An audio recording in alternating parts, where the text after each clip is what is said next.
cô rồng này anh em nhá.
Trời quá nguy hiểm.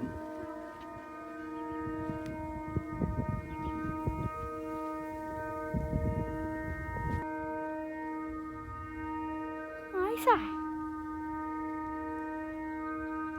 Lại rồi.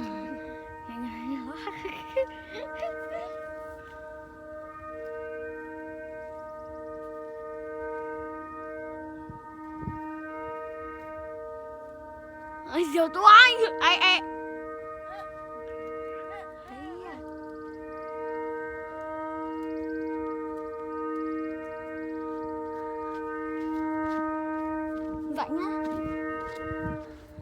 Đây rồi, đủ cả nghệ nhân, đủ cả gì rồi.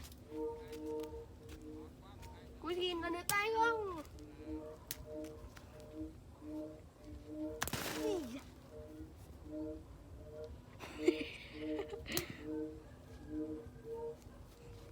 Bắt tận tay. Ý à.